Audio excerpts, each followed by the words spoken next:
Should we go to Syria to join the Jihad? Bismillah, alhamdulillah, wa salatu wa salamu ala rasulillah wa ala alihi wa sahbihi wa wala amma ba'd. There is no doubt that what is taking place in Syria is the height of oppression. We have not seen in this last century a greater disaster. The Syrian disaster has even eclipsed the Rwandan disaster of 2 decades ago. There is not any humanitarian crisis of the last century that is worse and more painful for us to watch than the current crisis in Syria. And I have no doubt that this modern Taghiya, Pharaoh, this evil person in charge, this Bashar al-Assad, there is no doubt in my mind that he is the modern Pharaoh of our times. And that the people that are being oppressed under him, Allah Azza wa Jal will reward them. And insha'Allah, ala inna nasrullahi qareeb. And whoever is able to legitimately fight against this oppression, alhamdulillah, that is great. Theoretically, jihad against Bashar al-Assad is the greatest jihad. Realistically, you in Norway, sitting on a plane and going to Syria, what are you doing? You see, theory and reality are sometimes two different things.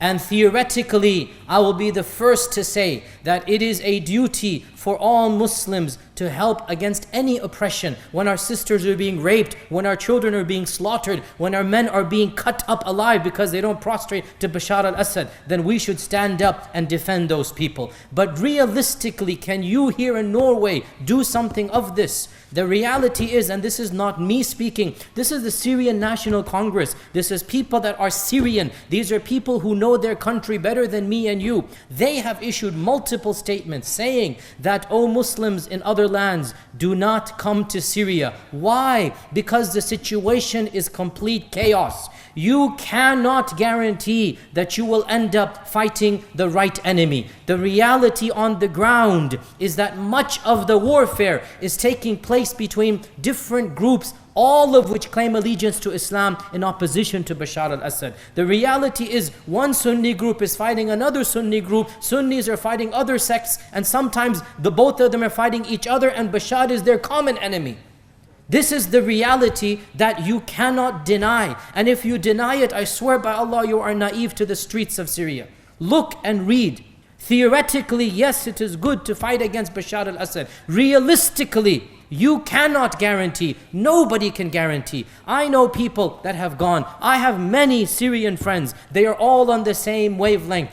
That your going there is only going to cause greater confusion. You become a pawn in a larger game that you do not control. You are a very precious pawn. You're not just a pawn, you're a knight or a bishop. Why? Because you're from Norway or America or England. Other groups are salivating looking at you because you are something they can manipulate. And they are being manipulated.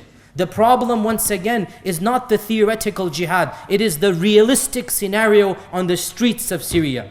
Everybody that I know, the people that I look up to and trust, genuine people concerned about Syria, my fellow Syrian brothers and sisters in Memphis and all over the world, all of them, people of intelligence and iman and taqwa, who hate Bashar al-Assad, whose own cousins and brothers are being raped and killed. I have friends in Memphis, their cousins were killed by Bashar al-Assad. They are not saying, go and fight in Syria. Why? Because they know the situation better. And they understand you taking a plane ticket and landing somewhere in Jordan and smuggling yourself over the border, you are acting like a fool. You're entering a war zone. And you're a little kid that has never played with real war. You will make the situation worse. Other groups will pounce on you. Each one will want to take you, and you will end up fighting a war that is illegitimate because it's in between the opposition forces. The problem is the opposition forces are not united against Bashar al-Assad's forces. They themselves are bombing each other. They themselves are killing each other. Half of the time, that's what's happening.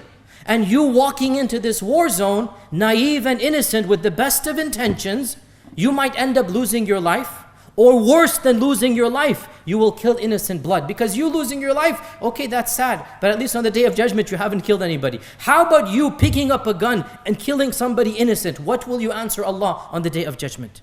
And the fact of the matter is, ISIS and many of these groups in Syria, they have innocent blood on their hands. And they will have to answer to Allah for that innocent blood. So why should you get involved? I wish, wallahi, I wish that there was a unified fight, that we could go and support in all different ways. But that is not the reality. And you, being who you are, being born and raised in this land, not being a part of that. Now, if you were in Syria, then I would tell you, go to the scholars of Syria. I am not speaking to the brothers in Syria. That fatwa should come from the scholars of Syria. I'm speaking to you in Norway. I'm speaking to us in the West. I'm a Western scholar, a Western academic. I'm living and talking to my Western Muslims. For us, my dear brothers and sisters, the jihad is the jihad of the tongue. It's a jihad of the pen. It's a jihad of Facebook and jihad of the keyboard. You preach message. You teach Islam. You tell others about the reality. And you want to do more than this. You donate your to the welfare of the refugees. You go and help the people with food, with blanket. You go and get humanitarian aid. This is going to be clean. You really want to help out, go join a humanitarian organization and go and feed the poor, the orphans that are coming out of Syria. Clothe them. Go there and feed the hungry. Don't fight people whom you don't know who they're going to be. My honest advice, and this is not coming just from me, any person of knowledge, ask the other people of knowledge. Wallahi, my dear young brothers, and it's always young brothers and a few young sisters. It's always young brothers. I plead and I beg you, your 19-year-old mind is not more mature than that of a 50, 60-year-old. You don't know Islam or reality better than your father and grandfather. You might have more emotions, but you don't have more knowledge. You don't have more understanding. Don't think that you know better than everybody in the world. You have good emotions. Wallahi, I know that. You want to help. You see the images of the rape, the slaughter. You see that little child torn up to pieces. You see that little girl frozen to death. Wallahi, I cried when I saw that image. I have a daughter that age. Wallahi, I cried.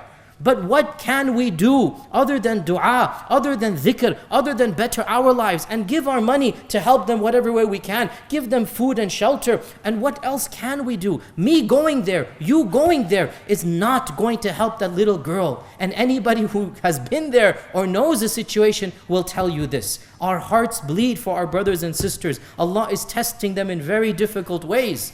But again, don't act emotionally and rashly. The situation in Syria is very complicated, very convoluted. You have at least 7 or 8 groups fighting Bashar al-Assad and fighting themselves. They are fighting against an enemy and occasionally fighting against themselves. And we have seen on YouTube, on video clips, some of the injustices that these groups do against the civilians. In their fanaticism, if a civilian doesn't support them, oh, you must be working for Bashar al-Assad, and kill him right then and there, or do something of this nature. Meaning what? When you have a gun and you have fanatic ideas, everybody becomes an enemy. You start thinking like this. Therefore, dear brothers and sisters, the situation there is very complicated. I wish it were simple. I wish it were black and white, good and evil. The Muslims of Syria versus the Alawi regime, the Taghut, the Pharaoh regime. I wish there were 2 camps. They are not. There are at least half a dozen, maybe a dozen camps. And you walking in, you are literally becoming a pawn in a game far more powerful than you, far more evil than you, far more sinister than you can ever imagine. Once again, use that emotion and channel it to something productive. Raise awareness of Syria. Start a humanitarian efforts here. Raise some funds. Get some blankets. Get some jackets. It's freezing cold there. Any surplus jackets you have, become a means and a channel for helping people out. Do something that clearly will not harm anybody, and that's humanitarian effort. Sending bread, sending or doing something of this nature. But militarily, you going there? No, no, no, because the situation does not dictate for it. Not that the fight itself is evil, but the fight is too complicated. And therefore, theory and reality are 2 separate things, and Allah Azza wa Jalla knows best.